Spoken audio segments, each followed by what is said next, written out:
चलिए जानते हैं दोस्तों सोनम वांगचुक ने क्या कहा पब्लिक से। नमस्कार साथियों। कुछ दिनों से मैं आप लोगों से जुड़ नहीं पाया। आज 18वें दिन एक खास संदेश देने के लिए मैं किसी तरह आप लोगों से बात कर रहा हूँ।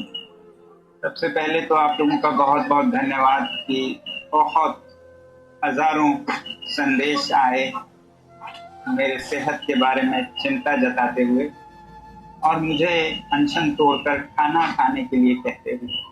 बल्कि कुछ ने तो मुझे बताया गया है कि अदालत से अपील करके जबरदस्ती मुझे खाना खिलाना चाहते हैं। तो दो बातें कहूँ। पहला तो ये कि मेरी ऐसी हालत भी नहीं है कि मैं 2-3 दिन में मर जाऊं, और ये मेडिकल जांच भी बताती है कि मेरे शरीर में कमजोरी है, मगर कोई ऐसा वाइटल इतने खतरनाक हालत में नहीं है कि मेरी जान चली जाए। आज ईसीजी भी हुआ और ब्लड प्रेशर तो होता ही रहता है। कोई इतना खतरा नहीं है, मैं ये कहना चाहूंगा आप लोगों से। दूसरी बात, अगर मैं खाना खा भी लूं, तोड़ भी दूं अनशन, तो क्या बदलेगा? क्या संदेश जाएगा सरकार को कि कोई जवाबदेही की जरूरत नहीं है, लोग खुद चले जाते हैं? इससे क्या हम कुछ बदलाव ला पाएंगे? और आपको मेरी एक जान की फिक्र है, उन 20 जानों का क्या, मासूमों के जिन्होंने आत्महत्याएं की, और 39-80 का क्या जो अगले सालों में करेंगे, और बहुत आपके घर से होंगे। तो मेरी जान या मेरी सेहत इतनी भी बड़ी चीज नहीं है, ये मैं आपको बताऊं। मगर आप लोगों के इन संदेशों का कद्र करते हुए बड़े बड़े बुजुर्ग नेतागण यहाँ आकर कुछ प्यार से कुछ गुस्से से मुझे कह रहे हैं, इसका इज्जत करते हुए मैंने एक मध्यम मार्ग निकाला है। वो है 20 जुलाई का।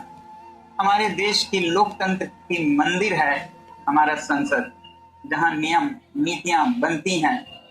वहां तक हम इस मुद्दे को ले जा पाए सफलता से हमारे सांसदों के साथ, और 50,000 लोग इसे साथ ले जा पाए 20 जुलाई को, तो मुझे भरोसा होगा कि ये मुद्दा मर नहीं जाएगा। अगले साल और सैकड़ों बच्चे आत्महत्या नहीं करेंगे, प्रणाली में सुधार होगा। तो आपसे विनती है कि मुझे अनशन तोड़ने के लिए कहने के बजाय आप भी एक छोटा सा कदम उठाएं, 20 जुलाई को बड़ी संख्या में जुड़ें।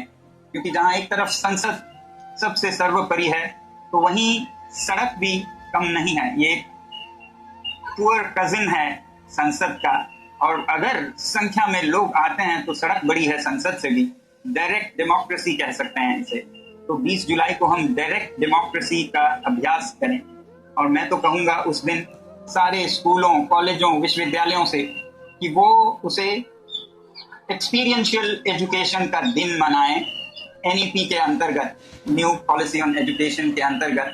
क्योंकि उस दिन बच्चे अभ्यास कर पाएंगे पॉलिटिकल साइंस का एक अनोखा लेसन, जो कि इतिहास का हिस्सा होगा, जिसमें वो खुद शिरकत हो पाएंगे और सीख पाएंगे कैसे लोकतंत्र चलता है जनता की ओर से भी। तो मैं आप सबको बड़ी संख्या में जुड़कर एक छोटा कदम उठाने को कहूंगा, ना कि मुझे सिर्फ अनशन तोड़ने के लिए। उससे पहले भी आप कुछ कर सकते हैं। एक तो ये कि आप इस दिए गए नंबर पर मिस कॉल देकर जताएं कि आप आ रहे हैं उस मार्च में हिस्सा लेने के लिए, और इस वेबसाइट पर आप अपना नाम रजिस्टर भी कर सकते हैं। जो भी हो, संख्या में आए उस दिन, और खासकर अपनी माओं को लेके आए, क्योंकि माओं के दिल में जो बच्चों के लिए प्यार होता है वो किसी के दिल में नहीं होता है। मैं चाहूंगा कि माएं इस मार्च को अगुवाई करें, वो ले जाएं हम सबको संसद तक, और जताएं कि इस देश की माओं को अपने बच्चों का, जो 2-3-4 साल में इन्हीं परीक्षाओं से गुजरेंगी या इसी शिक्षा प्रणाली से अभी गुजर रहे हैं, उनकी चिंता है इन माओं को।